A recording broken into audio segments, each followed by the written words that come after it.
ਆਪ ਸਤਿ ਸ਼੍ਰੀ ਅਕਾਲ। ULM web TV ਦੇਖ ਰਹੇ ਸਾਰੇ ਸਰੋਤਿਆਂ ਦਾ ਦਰਸ਼ਕਾਂ ਦਾ ਹਾਰਦਿਕ ਸਵਾਗਤ ਹੈ। ਅੱਜ ਫੇਰ ਸਾਡੇ ਨਾਲ ਓਂਕਾਰ ਸਿੰਘ ਜੀ ਹਾਜ਼ਰ ਨੇ, ਸੰਪੂਰਨ ਸਮਾਧਾਨ ਦੀਆਂ ਨੀਤੀਆਂ ਦੇ ਮਾਹਰ।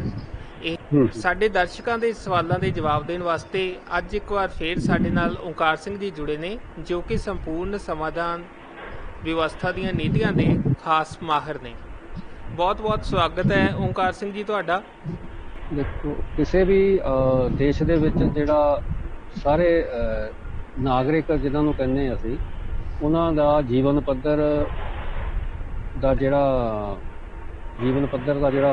ਲੈਵਲ ਹੁੰਦਾ ਆ, ਉਹ ਮੁਨੱਸਰ ਕਰਦਾ, ਡਿਪੈਂਡ ਕਰਦਾ ਹੈਗਾ ਉੱਥੇ ਦੀ ਰਾਜਨੀਤਿਕ ਵਿਵਸਥਾ ਕਿਸ ਤਰ੍ਹਾਂ ਦੀ ਆ ਜੀ।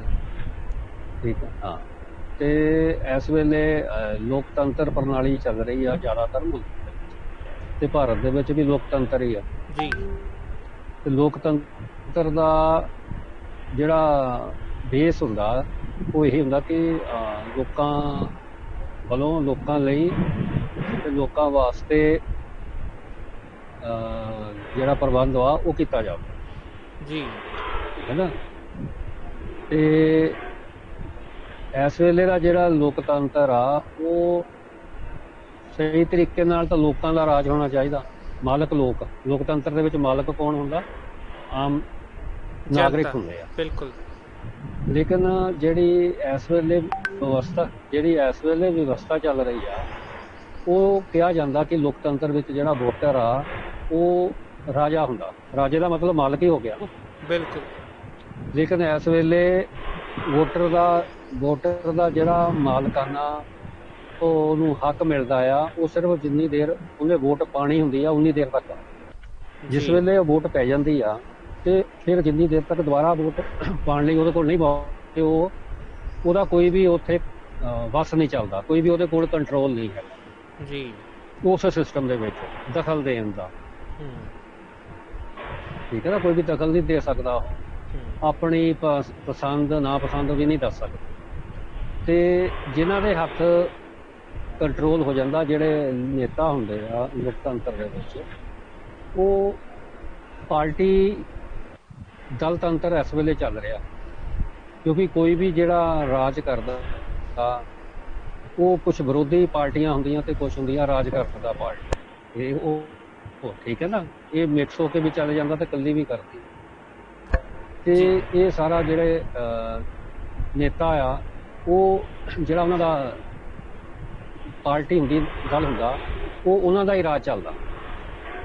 ਵੋਟਰ ਦਾ ਰਾਜ ਨਹੀਂ ਹੁੰਦਾ ਇਹਦੇ ਵਿੱਚ। ਜਿਹੜਾ ਦਲ ਆ, ਦਲਤੰਤਰ ਇਹਨੂੰ ਕਹਿ ਸਕਦੇ। ਇਹਦੇ ਵਿੱਚ ਇੰਡੀਵਿਜੂਅਲੀ ਕੋਈ ਵੀ ਵਿਅਕਤੀਗਤ ਤੌਰ ਦੇ ਉੱਤੇ ਨੇਤਾ ਨਹੀਂ ਉੱਭਰਦਾ, ਉਹਦੇ ਪਿੱਛੇ ਪਾਰਟੀ ਜ਼ਰੂਰ ਹੁੰਦੀ ਆ, ਪਾਰਟੀ ਦੇ ਨਾਲ ਹੀ ਪਾਵਰ ਹੁੰਦੀ ਹੈ। ਬਿਲਕੁਲ। ਨੇਤਾ ਦੂਜੇ ਨੰਬਰ ਤੇ ਆਉਂਦਾ, ਪਾਰਟੀ ਪਹਿਲੇ ਨੰਬਰ ਤੇ ਜੀ। ਇੱਕ ਤਾਂ ਇਹੀ ਬੜਾ ਵੱਡਾ ਕਾਰਨ ਆ ਕਿ ਪਾਰਟੀ ਨੂੰ ਚਲਾਉਣ ਵਾਸਤੇ ਵੀ ਇੱਕ ਅਲੱਗ ਤੋਂ ਵਿਵਸਥਾ ਹੁੰਦੀ ਆ, ਜਿਸ ਦੇ ਵਾਸਤੇ ਆਰਥਿਕ ਤੌਰ ਦੇ ਉੱਤੇ ਫੰਡ ਇਕੱਠਾ ਕਰਨਾ ਪੈਂਦਾ, ਕਿਉਂਕਿ ਹਰ ਚੀਜ਼ ਪੈਸੇ ਨਾਲ ਚੱਲਦੀ ਆ। ਤੇ ਉਹਦੇ ਵਾਸਤੇ ਫਿਰ ਜਿਹੜੇ ਉਸ ਵੇਲੇ ਦੇ ਵਪਾਰੀ ਵਰਗ ਹੁੰਦਾ, ਉਹਨਾਂ ਕੋਲੋਂ ਫੰਡ ਲਿਆ ਜਾਂਦਾ ਤੇ ਜਿਹੜੀਆਂ ਨੀਤੀਆਂ ਆ ਵੀ ਫਿਰ ਉਹਨਾਂ ਦੇ ਮੁਤਾਬਕ ਹੀ ਬਣਾਈਆਂ ਜਾਂਦੀਆਂ। ਇਹ ਇੱਕ ਸਿਸਟਮ ਇਸ ਤਰ੍ਹਾਂ ਦਾ ਬਣ ਚੁੱਕਾ ਕਿ ਪਾਰਟੀ ਨੂੰ ਚਲਾਉਣ ਵਾਸਤੇ ਪੈਸਾ ਚਾਹੀਦਾ ਤੇ ਉਹ ਸਾਰਾ ਵਪਾਰੀ ਵਰਗ ਉਸ ਨੂੰ ਆਪਣੇ ਤੌਰ ਦੇ ਉੱਤੇ ਫਾਇਦੇ ਲਈ ਹੀ ਦਿੱਤਾ ਜਾਂਦਾ ਕਿ ਉਹ ਕਈ ਗੁਣਾ ਹੋ ਕੇ ਵਾਪਸ ਮੋੜਿਆ ਜਾਂਦਾ। ਤੇ ਉਹਨਾਂ ਨੂੰ ਵੀ ਮਜਬੂਰੀ ਬਸ ਜਿਹੜੀਆਂ ਨੀਤੀਆਂ ਆ ਉਹ ਉਸ ਤਰ੍ਹਾਂ ਦੀਆਂ ਬਣਾਉਣੀਆਂ ਪੈਂਦੀਆਂ, ਜਿਨ੍ਹਾਂ ਨਾਲ ਜਿਹੜੇ ਪੂੰਜੀਪਤੀ ਕਹਿ ਲਓ ਜਾਂ ਸਰਮਾਏਦਾਰ ਕਹਿ ਸਕਦੇ ਵਰਗ, ਹਾਂ ਸਰਮਾਏਦਾਰ, ਉਹਨਾਂ ਦੇ ਪੱਖ ਵਿੱਚ ਹੀ ਹੁੰਦੀਆਂ। ਤੇ ਜੇ ਉਹਨਾਂ ਦੇ ਪੱਖ ਵਿੱਚ ਹੋ ਗਿਆ ਤੇ ਆਮ ਜਨਤਾ ਦੇ ਤਾਂ ਵਿਰੋਧ 'ਚ ਹੀ ਹੋ ਗਿਆ ਨਾ। ਬਿਲਕੁਲ ਬਿਲਕੁਲ। ਹਾਂ, ਕਿਉਂਕਿ ਇਸ ਵਿਵਸਥਾ ਦੇ, ਇਹ ਅਰਥ ਸ਼ਾਸਤਰੀ ਇੱਦਾਂ ਦਾ ਕਿ ਇਹਦੇ ਵਿੱਚ ਅਗਰ ਕਿਸੇ ਦਾ ਫਾਇਦਾ ਹੁੰਦਾ ਤੇ ਦੂਸਰੇ ਬੰਦੇ ਦਾ ਨੁਕਸਾਨ ਜ਼ਰੂਰ ਹੋਊਗਾ। ਫਾਇਦਾ ਇੱਕ ਨੂੰ ਹੀ ਹੋ ਸਕਦਾ, ਦੋਨਾਂ ਨੂੰ ਫਾਇਦਾ ਨਹੀਂ ਹੋ ਸਕਦਾ।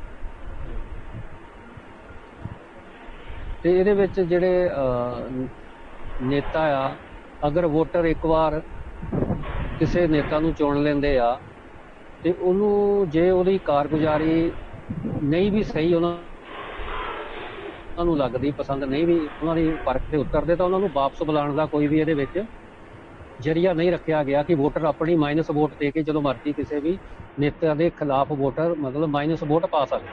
ਇਹ ਕੋਈ ਇਹਦੇ ਵਿੱਚ ਬਦਲ ਨਹੀਂ ਹੈਗਾ ਕਿ ਵਾਪਸ ਬੁਲਾਇਆ ਜਾਵੇਗਾ। ਇੱਕ ਵਾਰੀ ਬਣ ਗਿਆ ਤੇ 5 ਸਾਲ ਦੇ ਬਣ ਗਏ ਜੀ। ਇਹ ਵੀ ਇੱਕ ਬਹੁਤ ਵੱਡਾ ਜਿਹਾ ਦੋਸ਼ ਆ ਕਿ ਵੋਟਰ ਦੇ ਕੋਲ ਇਹ ਮੁੜ ਕੇ ਕੋਈ ਵੀ ਕੰਟਰੋਲ ਨਹੀਂ ਰਹਿੰਦਾ। ਤੇ ਜਿਹੜੇ ਨੇਤਾ ਦੇ ਤੌਰ ਦੇ ਉੱਤੇ ਅੱਗੇ ਲੀਡਰ ਵੀ ਆਉਂਦੇ ਆ, ਉਹਨਾਂ ਵਾਸਤੇ ਵੀ ਕੋਈ ਪ੍ਰੀਖਿਆ ਜਾਂ ਕੋਈ ਕੁਆਲੀਫਿਕੇਸ਼ਨ ਨਹੀਂ ਰੱਖੀ ਗਈ ਜਿਹਦੇ ਨਾਲ ਕੋਈ ਉਹਨੂੰ ਪਾਸ ਕਰਕੇ ਹੀ ਅੱਗੇ ਆਵੇ। ਇਸ ਲਈ ਕੋਈ ਉਮਰ ਦਾ ਵੀ ਨਹੀਂ ਰੱਖਿਆ ਗਿਆ ਕਿ ਇੰਨੀ ਉਮਰ ਤੋਂ ਬਾਅਦ ਰਿਟਾਇਰ ਹੋ ਜਾਣਾ, ਠੀਕ ਹੈ ਨਾ। ਇਸ ਕਾਰਨ ਇਹ ਵੀ ਇੱਕ ਹੈਗਾ ਕਿ ਜਿਹੜਾ ਇੱਕ ਵਾਰੀ ਬਣ ਜਾਂਦਾ ਉਹਦੇ ਹੱਥ ਸੱਤਾ ਆ ਜਾਂਦੀ, ਪਾਵਰ ਆ ਜਾਂਦੀ ਹੈ, ਤਾਂ ਫਿਰ ਉਹ ਚਾਹੁੰਦਾ ਨਹੀਂ ਕਿ ਮੇਰੇ ਹੱਥੋਂ ਪਾਵਰ ਜਾਵੇ, ਤੇ ਹਰ ਤਰੀਕੇ ਨਾਲ ਕੋਸ਼ਿਸ਼ ਕਰਦਾ ਕਿ ਮੈਂ ਸੱਤਾ ਦੇ ਵਿੱਚ ਹੀ ਰਹਾਂ ਜੀ। ਇਹ ਕੁਝ ਮੌਜੂਦਾ ਲੋਕਤੰਤਰ ਦੇ ਵਿੱਚ ਕਮੀਆਂ ਆ ਜਿਹੜੀਆਂ ਕਿ ਆਮ ਨਾਗਰਿਕਾਂ ਵਾਸਤੇ ਦੁਖਦਾਇਕ ਆ, ਜਿਨ੍ਹਾਂ ਦੇ ਨਾਲ ਸਾਰੀ ਜਨਤਾ ਜ਼ਿਆਦਾ ਬਹੁ ਗਿਣਤੀ ਦੇ ਵਿੱਚ ਕਸ਼ਟ ਵਿੱਚ ਹੀ ਰਹਿੰਦੀ ਹੈ। ਇੱਕ ਕਈ ਵਾਰੀ ਸੁਣਨ ਨੂੰ ਮਿਲਦਾ ਹੈਗਾ ਵੀ ਜੋ ਆਪਾਂ ਸੰਸਥਾ ਦੇ ਸਪੀਚ ਵਗੈਰਾ ਸੁਣਦੇ ਆ ਵੀ ਰਾਜਨੀਤੀ ਜੇ ਤਰੁੱਟੀ ਹੈ ਤਾਂ ਇੱਕ ਵਪਾਰ ਦੇ ਤੌਰ ਤੇ ਸਥਾਪਿਤ ਹੋ ਜਾਂਦੀ ਹੈ। ਇਹਦੇ ਬਾਰੇ ਤੁਸੀਂ ਕੀ ਕਹਿਣਾ ਚਾਹੋਗੇ? ਇਹ ਜਿਹੜੀ ਇਸ ਵੇਲੇ ਦੀ ਅਰਥ ਵਿਵਸਥਾ ਆ ਉਹਦੇ ਵਿੱਚ ਹਰ ਕੰਮ ਜਿਹੜਾ ਆ ਉਹ ਵਪਾਰ ਬਣ ਚੁੱਕਾ ਆ, ਚਾਹੇ ਉਹ ਧਰਮ ਆ ਤੇ ਚਾਹੇ ਉਹ ਰਾਜਨੀਤੀ ਆ। ਕਿਉਂਕਿ ਵਪਾਰ ਦਾ ਮਤਲਬ ਹੁੰਦਾ ਨਫਾ ਜਾਂ ਨੁਕਸਾਨ, ਫਾਇਦਾ।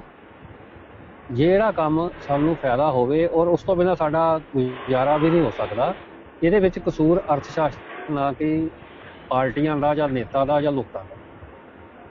ਅਸੀਂ ਕੋਈ ਵੀ ਕੰਮ ਕਰਾਂਗੇ ਤੇ ਉਹਦੇ ਲਈ ਆਰਥਿਕ ਤੌਰ ਦੇ ਉੱਤੇ ਸਾਨੂੰ ਫਾਇਦਾ ਹੋ,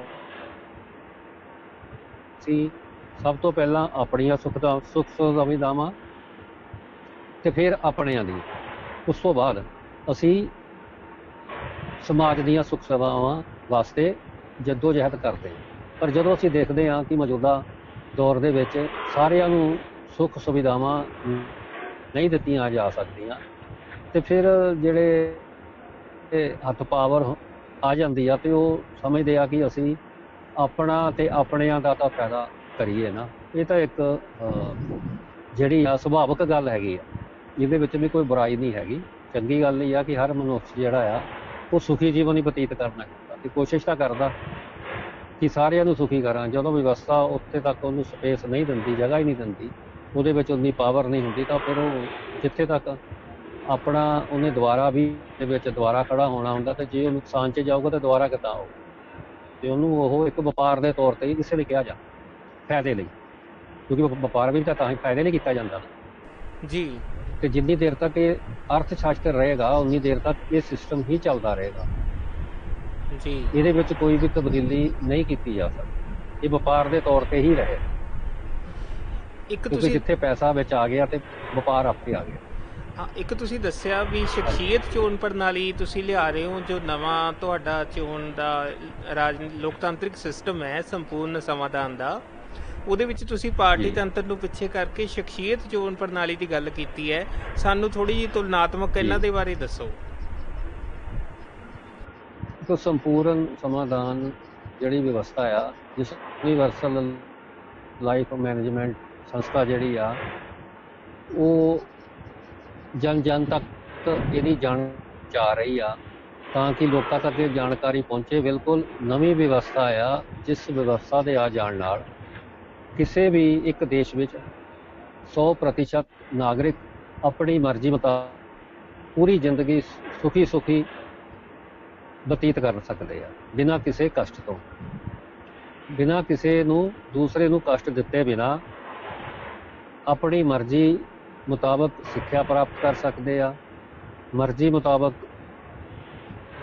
ਰੁਜ਼ਗਾਰ ਪ੍ਰਾਪਤ ਕਰ ਸਕਦੇ ਆ ਤੇ ਆਪਣੀ ਮਨਮਰਜ਼ੀ ਮੁਤਾਬਕ ਸੁੱਖ ਸੁਵਿਧਾਵਾਂ ਦਾ ਆਨੰਦ ਮਾਣ ਸਕਦੇ ਆ, ਉਹ ਵੀ ਬਿਨਾਂ ਕਿਸੇ ਪੈਸੇ ਤੋਂ। ਇੱਕ ਇਸ ਤਰ੍ਹਾਂ ਦੀ ਵਿਵਸਥਾ ਆ ਕਿ ਜਿਸ ਦੇ ਵਿੱਚ ਹਰ ਆਦਮੀ, ਨਾਗਰਿਕ, ਉਹ ਸਿੱਧਾ ਜਿਹੜਾ ਡਿਪੈਂਡ ਤੇ ਹੀ ਕਰੇਗਾ, ਵਿਵਸਥਾ ਹੀ ਉਸ ਨੂੰ ਹਰ ਚੀਜ਼ ਪਹੁੰਚਦੀ ਕਰੇਗੀ ਜੋ ਵੀ ਉਹਦੀ ਜ਼ਰੂਰਤ ਹੈਗੀ।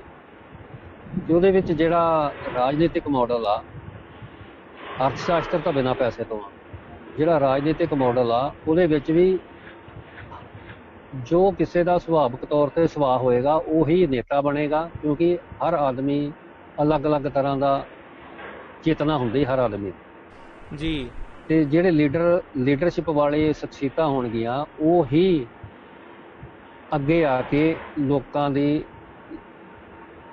ਨੂੰ ਸੇਧ ਦੇਣਗੀਆਂ, ਕਿਉਂਕਿ ਜੋ ਵੀ ਕੋਈ ਆਦਮੀ ਆਪਣੀ ਮਨਪਸੰਦ ਇੱਛਾ ਵਾਲਾ ਕੰਮ ਕਰਦਾ ਆ, ਉਹ ਹਮੇਸ਼ਾ 100% 100% ਹੀ ਉਹਦੇ ਵਿੱਚ ਦਿੰਦਾ ਤੇ ਉਹਦੇ ਵਿੱਚ ਕੁਆਲਿਟੀ ਵਧੀਆ ਹੀ ਆਉਂਦੀ ਆ, ਤਾਂ ਕਿ ਬਿਨਾਂ ਕਿਸੇ, ਇਸ ਵੇਲੇ ਤਾਂ ਸਾਰੇ ਕੰਮ ਪੈਸੇ ਲਈ ਕੀਤੇ ਜਾਂਦੇ ਹਨ ਤੇ ਉਸ ਵਿਵਸਥਾ ਦੇ ਵਿੱਚ ਇੱਕ ਕੁਆਲੀਫਿਕੇਸ਼ਨ ਰੱਖੀ ਗਈ ਆ ਕਿ ਉਹ ਪੇਪਰ ਪਾਸ ਕਰਨ ਤੋਂ ਬਾਅਦ ਹੀ ਕੋਈ ਅੱਗੇ ਆਏਗਾ। ਉਸ ਦੇ ਵਿੱਚ ਪਾਰਟੀ ਤੰਤਰ ਨਹੀਂ ਹੈ, ਸਿਰਫ ਜਿਹੜਾ ਵਿਅਕਤੀ ਇਸ ਲੋਕਾਂ ਦੀ ਸੇਵਾ ਕਰਨ ਵਾਸਤੇ ਅੱਗੇ ਆਉਣਾ ਚਾਹੇਗਾ, ਜਿਸ ਦਾ ਸੁਭਾਅ ਹੋਏਗਾ ਲੋਕਾਂ ਦੀ ਸੇਵਾ ਕਰਨਾ, ਨੀਤੀਆਂ ਬਣਾਉਣੀਆਂ ਤੇ ਨੀਤੀਆਂ ਲਾਗੂ ਕਰਨੀਆਂ, ਇਹ ਦੋ ਕੰਮ ਹੁੰਦੇ ਆ ਲੀਡਰਾਂ ਦੇ, ਹੈ ਨਾ ਜੀ, ਸਮਾਜ ਲਈ। ਹਾਂ, ਲੇਕਿਨ ਉਸ ਨਵੀਂ ਵਿਵਸਥਾ ਸੰਪੂਰਨ ਸੰਵਿਧਾਨ ਦੇ ਵਿੱਚ ਜਿਹੜੇ ਨਾਗਰਿਕ ਹੋਣਗੇ ਉਹਨਾਂ ਦੇ ਕੋਲ ਵੋਟਾਂ ਤੋਂ ਬਾਅਦ ਹਮੇਸ਼ਾ 24 ਘੰਟੇ ਹਰ ਵੇਲੇ ਜਿਹੜੀ ਪਾਵਰ ਵਾ ਉਹ ਲੋਕਾਂ ਦੇ ਹੱਥ ਵਿੱਚ ਰਹੇਗੀ, ਨਾ ਕਿ ਪਾਰਟੀਆਂ ਦੇ ਜਾਂ ਕਿਸੇ ਇੱਕ ਲੀਡਰ ਵਿੱਚ ਹੋਏਗੀ। ਉਹ ਕਦੇ ਵੀ ਵੋਟਿੰਗ ਕਰ ਸਕਦੇ ਆ, ਆਨਲਾਈਨ ਵੋਟਿੰਗ ਹਮੇਸ਼ਾ ਖੁੱਲੀ ਰਹੇ। ਅਗਰ ਉਹ ਕੋਈ ਵੀ ਨੀਤੀ, ਕਿਉਂਕਿ ਜਿਹੜੇ ਅਗਰ ਕੋਈ ਲੋਕਾਂ ਦੀ ਸਹੂਲਤ ਵਾਸਤੇ ਕੋਈ ਨੀਤੀ ਕਾਨੂੰਨ ਬਣਾਉਂਦੇ ਆ ਤੇ ਉਹ ਲੋਕਾਂ ਦੇ ਅੱਗੇ 3 ਮਹੀਨੇ ਵਾਸਤੇ ਆਨਲਾਈਨ ਉਹਨੂੰ ਸਮਝਾਇਆ ਜਾਏਗਾ ਕਿ ਇਸ ਨੀਤੀ ਦਾ ਆਹ ਫਾਇਦਾ ਹੋਏਗਾ। ਅਗਰ ਲੋਕੀ ਉਹਦੇ ਵਿੱਚ 3 ਮਹੀਨੇ ਤੱਕ ਕੋਈ ਵੀ ਵਿਰੋਧੀ ਵੋਟ ਦੇ ਦਿੰਦਾ ਆ ਜਾਂ ਸਮਝ ਨਹੀਂ ਆਉਂਦੀ 10% ਵੀ, ਤਾਂ ਉਹ ਨੀਤੀ ਕਦੇ ਵੀ ਲਾਗੂ ਨਹੀਂ ਹੋਵੇਗੀ। ਅਗਰ ਲਾਗੂ ਹੋ ਜਾਂਦੀ ਆ ਤੇ ਉਹਨੂੰ ਜਿੰਨੀ ਦੇਰ ਤੱਕ 90% ਲੋਕ ਸੈਟਿਸਫੈਕਸ਼ਨ ਰਹਿਣਗੇ, ਉਨੀ ਦੇਰ ਤੱਕ ਵਿੱਚ ਉਹਦੇ ਖਿਲਾਫ ਵੋਟ ਦੇ ਦਿੱਤੀ ਤਾਂ ਉਹ ਜਿਹੜੀ ਨੀਤੀ ਆ ਉਸੇ ਵੇਲੇ ਰੋਕ ਦਿੱਤੀ ਜਾਊਗੀ, ਜਦੋਂ ਤੱਕ ਉਹਦੀ ਲੋਕਾਂ ਦੇ ਵਿੱਚ ਉਹਦਾ ਜਿਹੜਾ ਪੂਰਾ ਵਿਸ਼ਲੇਸ਼ਣ ਕਰਕੇ ਉਹਦੇ ਫਾਇਦੇ ਬਾਰੇ ਨਹੀਂ ਦੱਸਿਆ ਜਾਂਦਾ। ਤੇ ਇਸੇ ਤਰ੍ਹਾਂ ਨੇਤਾ ਬਾਰੇ ਵੀ ਆ ਕਿ ਕਿਸੇ ਵੀ ਨੇਤਾ ਵਿੱਚ ਕੋਈ ਅਗਰ ਉਹਦੀ ਕਾਰਗੁਜ਼ਾਰੀ ਤੋਂ ਲੋਕੀ ਕੁਛ ਨਹੀਂ ਹੈਗੇ ਤਾਂ ਉਹਦੀ ਕਦੇ ਵੀ ਵੋਟ ਦੇ ਸਕਦੇ ਆ ਤੇ ਉਹ ਨੇਤਾ ਜਿਹੜਾ ਆ ਉਸੇ ਵੇਲੇ ਹੀ ਉਹ ਆਪਣੇ ਪਦ ਤੋਂ ਹਟ ਜਾਏਗਾ। ਇਹ ਇੱਕ ਸ਼ੁੱਧ ਲੋਕਤੰਤਰ ਆ ਕਿ ਜਿਸ ਦੇ ਵਿੱਚ ਹਰ ਵੇਲੇ ਜਿਹੜੀ ਪਾਵਰ ਆ ਉਹ ਜਨਤਾ ਦੇ ਹੱਥ ਵਿੱਚ ਰਹੇਗੀ, ਕਿਉਂਕਿ ਮਾਲਕ ਉਹਨਾਂ ਵਾਸਤੇ ਕੋਈ ਵੀ ਨੀਤੀ ਨਿਰਧਾਰਿਤ ਕੀਤਾ ਜਾਂਦਾ, ਜੇ ਉਹੀ ਉਹਨਾਂ ਨੂੰ ਜਾਣਕਾਰੀ ਨਹੀਂ ਹੈਗੀ ਤੇ ਉਹਨਾਂ ਨੂੰ ਦੋਸਤੀ ਨਹੀਂ ਹੈਗੀ ਤਾਂ ਉਸ ਨੀਤੀ ਜਾਂ ਕਾਨੂੰਨ ਬਣਾਉਣ ਦਾ ਕੋਈ ਫਾਇਦਾ ਨਹੀਂ। ਅਗਰ ਕੋਈ ਸੰਵਿਧਾਨ ਦੇ ਵਿੱਚ ਸੋਧ ਕਰ ਕੋਈ ਨਵਾਂ ਕਾਨੂੰਨ ਪਾਸ ਕਰਦਾ ਤੇ ਉਹਦੀ ਪਹਿਲਾਂ ਮਨਜ਼ੂਰੀ ਲੈਣੀ ਪਊਗੀ ਲੋਕਾਂ ਕੋਲ। ਜੀ, ਇੱਕ ਵਾਰੀ ਕਾਨੂੰਨ ਬਣ ਵੀ ਗਿਆ ਤੇ ਉਹਦੇ ਵਿੱਚ ਕਦੇ ਵੀ ਅਗਰ ਲੋਕਾਂ ਨੂੰ ਲੱਗੇਗਾ ਤੇ ਉਹਦੇ ਵਿੱਚ ਵੋਟ ਪਾ ਕੇ ਉਹਨੂੰ ਰੋਕ ਸਕਦੇ। ਇਹ ਨਵੇਂ ਸੰਵਿਧਾਨ ਦੇ ਵਿੱਚ ਕੁਛ ਮੌਜੂਦਾ ਸੰਵਿਧਾਨ ਨਾਲੋਂ ਜੀ, ਬਹੁਤ ਵਧੀਆ। ਇੱਕ ਇਹ ਦੱਸੋ ਵੀ ਜੋ ਸ਼ਖਸੀਅਤ ਚੋਣ ਪ੍ਰਣਾਲੀ ਹੈ ਉਹਦੇ ਵਿੱਚ ਜਦੋਂ ਆਪਾਂ ਕਿਸੇ ਲੀਡਰ ਨੂੰ ਚੁਣਦੇ ਹਾਂ ਤਾਂ ਕੀ ਉਸ ਤੇ ਜੋ ਆਪਣੇ ਖਰਚੇ ਨੇ ਰਾਜਨੀਤੀ ਤੇ ਹੋਣ ਵਾਲੇ ਉਹ ਘਟਣਗੇ?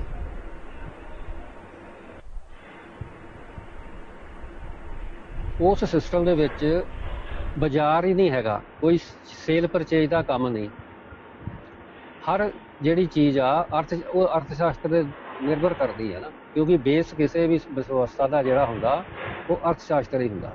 ਤੇ ਸੰਪੂਰਨ ਸੰਵਿਧਾਨ ਦੇ ਵਿੱਚ ਇੱਕ ਨਵਾਂ ਬਿਲਕੁਲ ਅਰਥ ਸ਼ਾਸਤਰ ਪੂਰੇ ਪੱਧਰ ਦਾ ਦਿੱਤਾ ਗਿਆ ਕਿ ਜਿਹੜਾ ਹਾਲੇ ਤੱਕ ਕਿਸੇ ਵੀ ਦੇਸ਼ ਦੇ ਵਿੱਚ ਉਹਦੇ ਬਾਰੇ ਨਹੀਂ ਤਜਰਬਾ ਕੀਤਾ ਗਿਆ। ਬਿਨਾਂ ਪੈਸੇ ਤੋਂ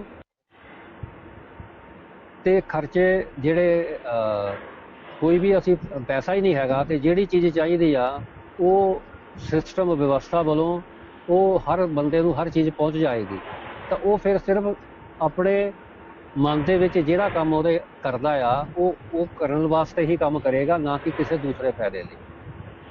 ਕਿਉਂਕਿ ਉਸ ਵਿਵਸਥਾ ਦੇ ਵਿੱਚ ਹਰ ਵਿਅਕਤੀ 25 ਤੋਂ 50 ਸਾਲ ਤੱਕ ਉਹ ਰੁਜ਼ਗਾਰ ਕਰੇਗਾ ਜਿਸ ਦੇ ਵਿੱਚ ਉਹਨੂੰ ਦਿਲਚਸਪੀ ਹੋਏਗੀ, ਉਹਦੇ ਨਾਲ ਦੀ ਉਹਨੂੰ ਪੜ੍ਹਾਈ ਕਰਵਾਈ ਜਾਏਗੀ, ਉਸ ਤਰ੍ਹਾਂ ਦੀ ਟ੍ਰੇਨਿੰਗ, ਤਾਂ ਉਹਦੀ ਜੋਬ ਵੀ ਉਹਦੇ ਵਿੱਚ ਹੀ ਲੱਗੇਗੀ। ਤੇ ਜੋਬ ਦੇ ਵਿੱਚ ਜਿਹੜਾ ਉਹਨੂੰ ਉਹਦੀ ਰਿਟਰਨ ਮਿਲੇਗੀ ਉਹ ਹਰ ਸੁੱਖ ਸੁਵਿਧਾ ਉਹਨੂੰ ਮਿਲਦੀ ਰਹੇਗੀ ਔਰ ਉੱਚ ਪੱਧਰ ਦੀ ਹੋਏਗੀ ਜੀ।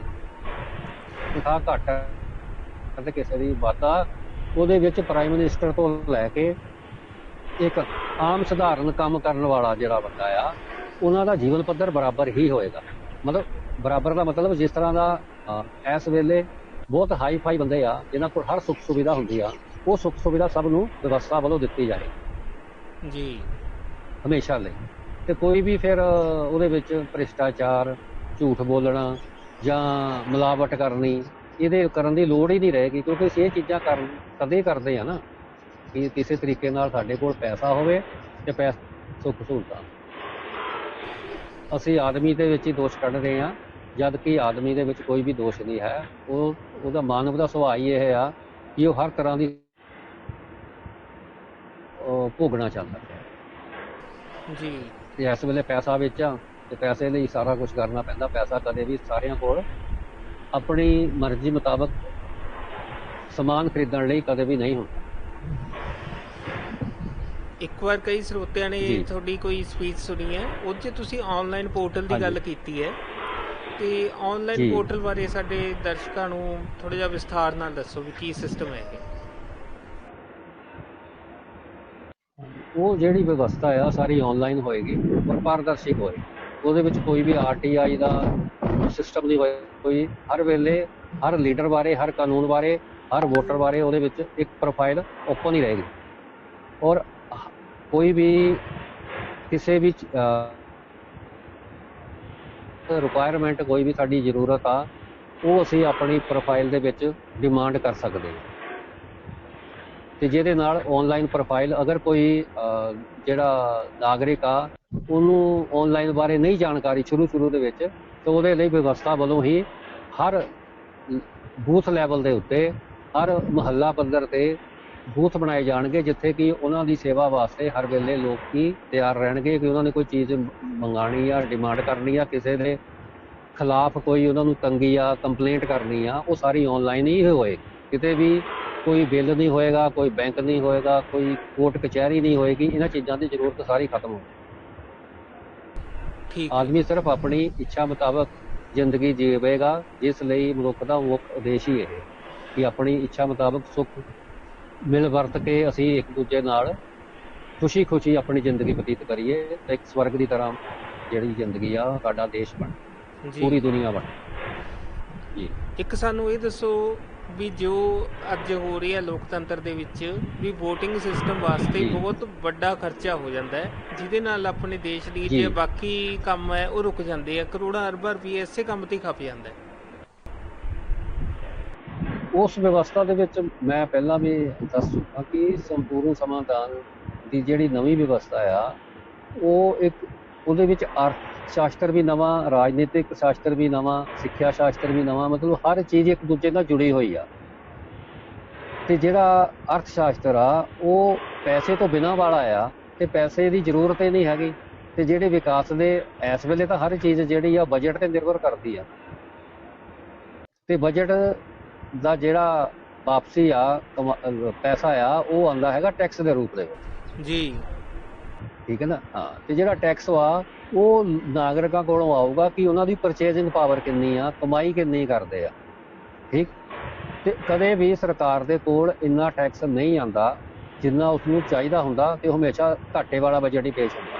ਕਿਉਂ ਕਿ ਜਿਹੜਾ ਟੈਕਸ ਆ ਉਹ ਬਾਜ਼ਾਰ ਦੇ ਵਿੱਚ ਮੰਗ ਹੀ ਇੰਨੀ ਹੁੰਦੀ ਜਿਹਦੇ ਨਾਲ ਟੈਕਸ ਆਵੇ। ਜੇ ਕਮਾਈ ਹੋਊਗੀ ਤਾਂ ਹੀ ਟੈਕਸ ਆਊਗਾ ਨਾ। ਬਿਲਕੁਲ ਤੇ ਬਿਲਕੁਲ ਲੋਕਾਂ ਦੇ ਕੋਲ ਪੈਸਾ ਹੀ ਘੱਟ ਹੁੰਦਾ ਆ ਤੇ ਉਹ ਡਿਮਾਂਡ ਘੱਟ ਕਰਦੇ ਆ, ਤੇ ਡਿਮਾਂਡ ਜਦੋਂ ਘੱਟ ਹੁੰਦੀ ਆ ਤੇ ਉਹਦੇ ਨਾਲ ਪ੍ਰੋਡਕਸ਼ਨ ਘੱਟ ਹੁੰਦੀ ਆ ਤੇ ਉਹਦੇ ਨਾਲ ਰੁਜ਼ਗਾਰ ਘੱਟ ਹੁੰਦਾ, ਤੇ ਰੁਜ਼ਗਾਰ ਤੋਂ ਹੀ ਪੈਸਾ ਆਉਂਦਾ, ਤੇ ਇਹ ਸਾਰਾ ਇਸ ਤਰ੍ਹਾਂ ਚੱਕਰ ਚੱਲਦਾ। ਹਰ ਬੰਦਾ ਹਮੇਸ਼ਾ ਇੱਕ ਡਰ ਦੇ ਮਾਹੌਲ 'ਚ ਜਿੰਦਾ ਕਿ ਕੱਲ ਨੂੰ ਪਤਾ ਨਹੀਂ ਕੀ ਹੋਊਗਾ, ਨੌਕਰੀ ਰਹੂਗੀ ਕਿ ਨਹੀਂ ਰਹੂਗੀ, ਕੱਲ ਨੂੰ ਮੈਂ ਬਿਮਾਰ ਹੋ ਗਿਆ ਤਾਂ ਕਿੱਥੋਂ ਮੈਂ। ਇਸ ਲਈ ਸਰਕਾਰ ਵੀ ਚਾਹੁੰਦੀ ਹੋਈ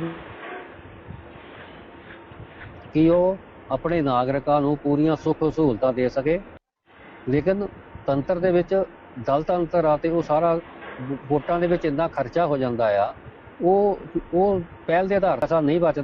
ਨਾਲ ਸਾਡੀਆਂ ਸਿਹਤ ਸਹੂਲਤਾਂ ਤੇ ਸਿੱਖਿਆ ਦੀਆਂ ਸਹੂਲਤਾਂ ਜਿਹੜੀਆਂ ਆ ਉਹ ਉਨੀਆਂ ਉੱਚ ਪਾਏ ਦੀਆਂ ਨਹੀਂ ਹੁੰਦੀਆਂ, ਜਿਸ ਦੇ ਨਾਲ ਇਸ ਵੇਲੇ ਬਾਜ਼ਾਰ ਵਿਵਸਥਾ ਆ ਤੇ ਕੁਝ ਪ੍ਰਾਈਵੇਟ ਚੀਜ਼ਾਂ ਆ ਤੇ ਕੁਝ ਸਰਕਾਰੀ ਚੀਜ਼ਾਂ ਆ, ਤੇ ਪ੍ਰਾਈਵੇਟ ਚੀਜ਼ਾਂ ਮਾਰਕੀਟ ਦੇ ਵਿੱਚ ਬਾਜ਼ਾਰ ਵਿਵਸਥਾ ਹੈ ਤੇ ਉਹ ਇਹਦੇ ਲਈ ਕਰੂਗਾ, ਤੇ ਲੋਕਾਂ ਨੂੰ ਇਸ ਲਈ ਮਹਿੰਗਾਈ ਦੇ ਤੌਰ ਦੇ ਉੱਤੇ ਜਿਹੜਾ ਆ ਉਹਦਾ ਹੰਢਾਉਣਾ ਪੈਂਦਾ ਮਹਿੰਗਾਈ ਨੂੰ।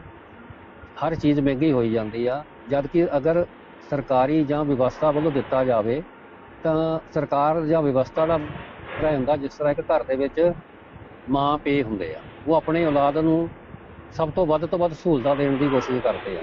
ਉਹਨਾਂ ਦੇ ਕੋਲ ਪੈਸਾ ਥੋੜ੍ਹਾ ਮੰਗਦੇ ਆ ਆਪਣੇ ਬੱਚਿਆਂ ਨੂੰ, ਬਿਲਕੁਲ ਆਪ ਕਮਾਈ ਕਰਦੇ ਆ ਨਾ, ਲੇਕਿਨ ਉਹਨਾਂ ਦੀ ਕੋਲ ਜਿੰਨਾ ਬਜਟ ਹੁੰਦਾ ਉਹਦੇ ਹਿਸਾਬ ਨਾਲ ਵਧੀਆ ਤੋਂ ਵਧੀਆ ਕਰਨ ਦੀ ਕੋਸ਼ਿਸ਼ ਕਰਦੇ ਆ। ਸਰਕਾਰ ਵੀ ਇਹੀ ਕੰਮ ਕਰਦੀ ਹੈ, ਲੇਕਿਨ ਉਹ ਬੇਵਸ ਆ ਅੱਜ ਕੱਲ੍ਹ ਦੇ ਅਰਥ ਸ਼ਾਸਤਰ,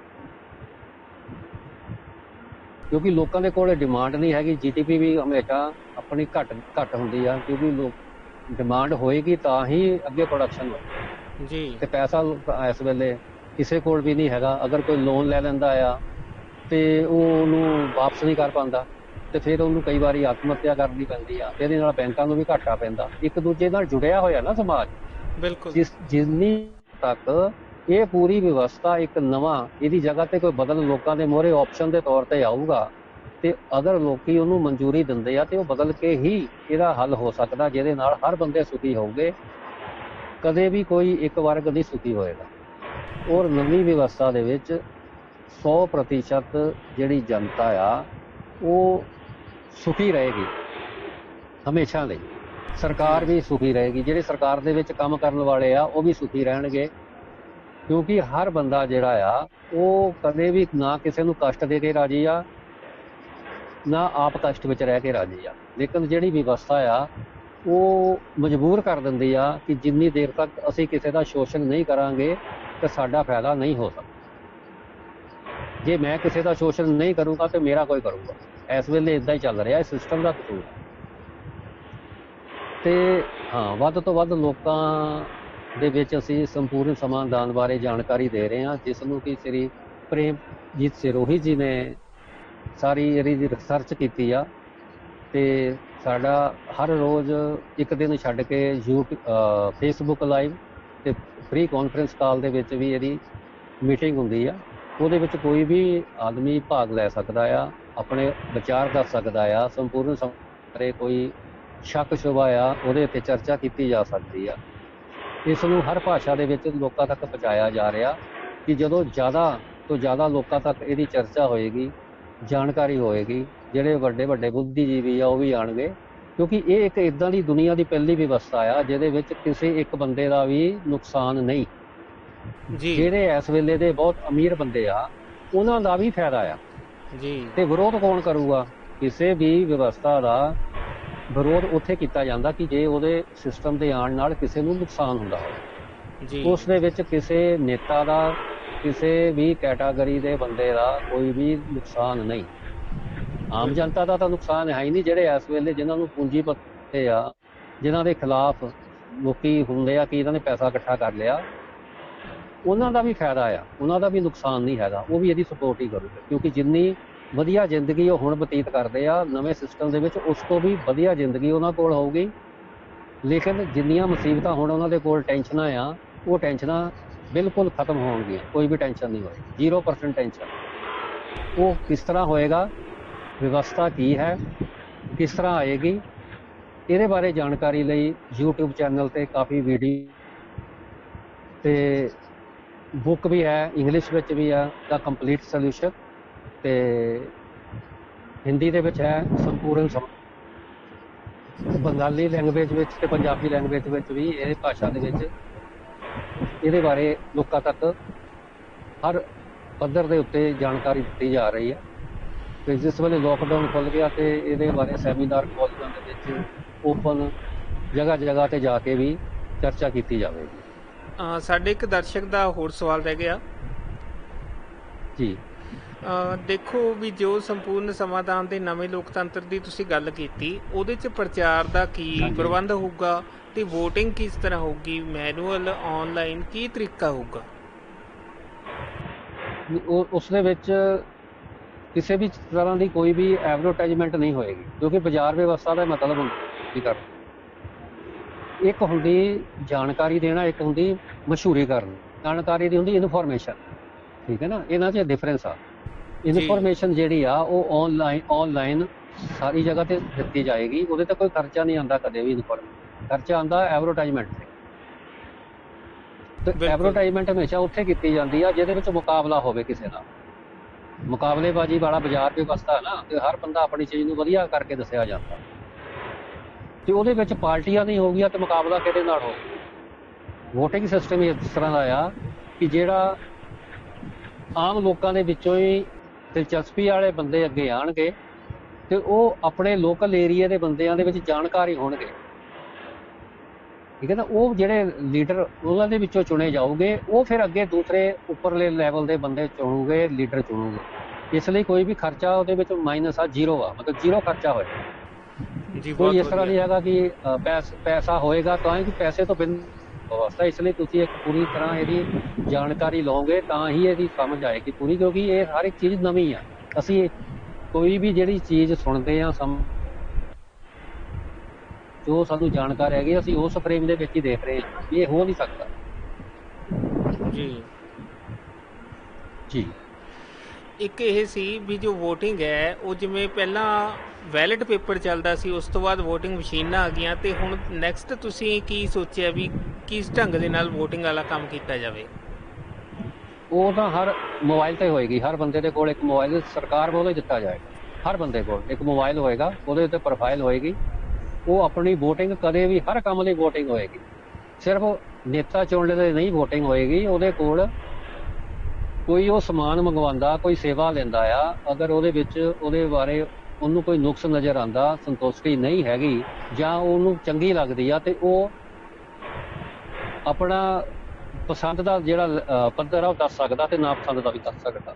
ਇਹ ਹੋਏਗੀ ਆਨਲਾਈਨ ਪੋਰਟਲ ਤੇ ਹੋਏਗੀ ਔਰ ਮੋਬਾਈਲ ਰਾਹੀਂ ਹੋਏਗੀ। ਜੀ, ਇੱਕ ਇਹ ਸੀ ਗੱਲ, ਬੈਲਟ ਪੇਪਰ ਨਹੀਂ ਹੋਏਗਾ, ਮਸ਼ੀਨ ਨਹੀਂ ਹੋਏਗੀ। ਜੀ ਓਕੇ। ਜੋ ਅੱਜ ਹੋ ਰਿਹਾ ਹੈ ਵੀ ਇੱਕ ਹਲਕੇ ਦੇ ਵਿੱਚ 8-10 ਮੈਂਬਰ ਖੜ ਜਾਂਦੇ ਹੈ, ਉਹ ਕੰਪੀਟੀਸ਼ਨ ਹੁੰਦਾ ਹੈ। ਕੰਪੀਟੀਸ਼ਨ ਜਦੋਂ ਹੁੰਦਾ ਹੈਗਾ ਤਾਂ ਕਈ ਵਾਰ ਇਹ ਹੁੰਦਾ ਹੈ ਵੀ 20-25% ਵੋਟ ਲੈ ਕੇ ਵੀ ਬੰਦਾ ਜਿੱਤ ਜਾਂਦਾ ਹੈ, ਫਿਰ ਉਹ ਜਨਤਾ ਦੇ ਨਾਲ ਸਹੀ ਇਨਸਾਫ ਕਰ ਹੀ ਨਹੀਂ ਪਾਉਂਦਾ, ਕਿਉਂਕਿ ਉਹਦੇ ਕੋਲੇ ਬਹੁਮਤ ਥੋੜਾ ਹੁੰਦਾ ਹੈ। ਇਹ ਜਿਹੜਾ ਰਾਜਨੀਤਿਕ ਵਿਵਸਥਾ ਹੋਣ ਦੀ ਹੈਗੀ ਆ, ਇਹਦੇ ਵਿੱਚ ਪਹਿਲੀ ਬੇਸ ਤਾਂ ਇਹ ਹੈ ਕਿ ਹਰੇਕ ਬੰਦਾ ਆਪਣੇ ਫਾਇਦੇ ਲਈ ਹੀ ਆਉਂਦਾ। ਜੀ, ਠੀਕ ਹੈ ਨਾ। ਕਹਿੰਦੇ ਆ ਨਾ, ਰਾਜ ਨਹੀਂ ਸੇਵਾ। ਲੇਕਿਨ ਸੇਵਾ ਜਿਹੜੀ ਆ ਉਹ ਅਸਲ ਦੇ ਵਿੱਚ ਮੇਵਾ ਹੀ ਹੁੰਦਾ ਨਾ ਸੇਵਾ ਲੇਕਿਨ ਮੇਵਾ, ਕਿਉਂਕਿ ਮੇਵੇ ਤੋਂ ਬਿਨਾਂ ਤਾਂ ਗੱਲ ਨਹੀਂ ਬਣਦੀ ਹੈਗੀ।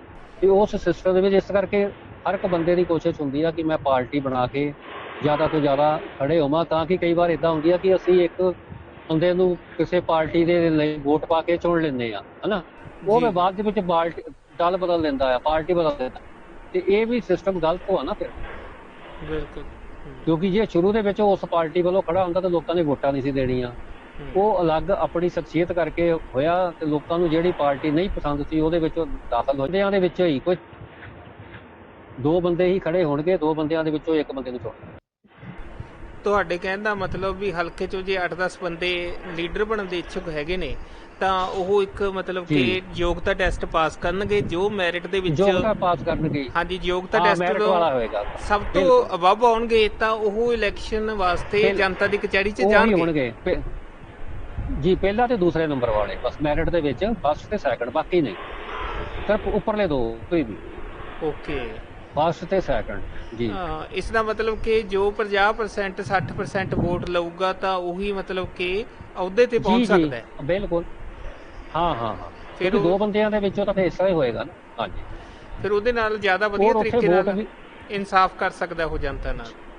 ਬਿਲਕੁਲ, ਉਹ ਉਹਨਾਂ ਨੂੰ ਉਹ ਆਣਗੇ ਹੀ ਉਹ ਬੰਦੇ ਜਿਨ੍ਹਾਂ ਨੂੰ ਜ਼ਰੂਰਤ ਆ, ਮਜ਼ਾ ਆਏਗਾ ਲੋਕਾਂ ਦੀ ਸੇਵਾ ਕਰਕੇ ਨੀਤੀ ਬਣਾ ਕੇ, ਹੈ ਨਾ। ਉਹ ਕਿਸੇ ਮਜਬੂਰੀ ਬਸ ਨਹੀਂ ਆਣਗੇ ਕਿ ਬੜਾ ਫਾਇਦਾ ਹੁੰਦਾ ਆ, ਫਾਇਦੇ ਵਾਲੀ ਗੱਲ ਨਹੀਂ ਹੋਏਗੀ। ਫਾਇਦਾ ਉੱਥੇ ਸਭ ਨੂੰ ਉੱਦਾਂ ਮਿਲ ਰਿਹਾ, ਹਰ ਜੋ ਚਾਹੀਦਾ ਉਹਨੂੰ, ਚਾਹੇ ਉਹ ਲੀਡਰ ਆ, ਚਾਹੇ ਉਹ ਕੋਈ ਕਿਸਾਨ ਆ, ਚਾਹੇ ਉਹ ਕੋਈ ਵਪਾਰੀ ਆ, ਚਾਹੇ ਉਹ ਕੋਈ ਟੀਚਰ ਆ, ਜਾਂ ਕੋਈ ਇੰਜੀਨੀਅਰ ਆ, ਜਾਂ ਕੋਈ ਡਾਕਟਰ ਆ। ਜੀਵਨ ਪੱਧਰ ਸਭ ਦਾ ਹੀ ਬਰਾਬਰ ਹੋ। ਤੁਹਾਡੇ ਕਹਿਣ ਦਾ ਮਤਲਬ ਵੀ ਹਰ ਕਿੱਤੇ ਦੀ ਜੋ ਮਿਹਨਤਨ ਹੈ ਉਹ ਇੱਕ ਖੁਸ਼ਹਾਲ ਹਾਂਜੀ ਜ਼ਿੰਦਗੀ ਦੇ ਰੂਪ ਵਿੱਚ ਮਿਲੂਗਾ। ਕੋਈ ਆਪਦੇ ਜੀ ਮਤਲਬ ਕਿ ਫਾਇਦੇ ਜੀ ਵਾਸਤੇ ਨਹੀਂ ਬਿਲਕੁਲ। ਰਾਜਨੇਤਾ ਬਣੂਗਾ, ਆਪਦੀ ਸ਼ੌਂਕ ਨੂੰ ਜਾਂ ਨਹੀਂ ਨਹੀਂ, ਜ਼ਮੀਰ ਵਾਸਤੇ ਬਣੂਗਾ। ਸ਼ੌਂਕ ਲਈ ਬਣੇਗਾ, ਬਿਲਕੁਲ ਸ਼ੌਂਕ ਲਈ ਬਣੇਗਾ।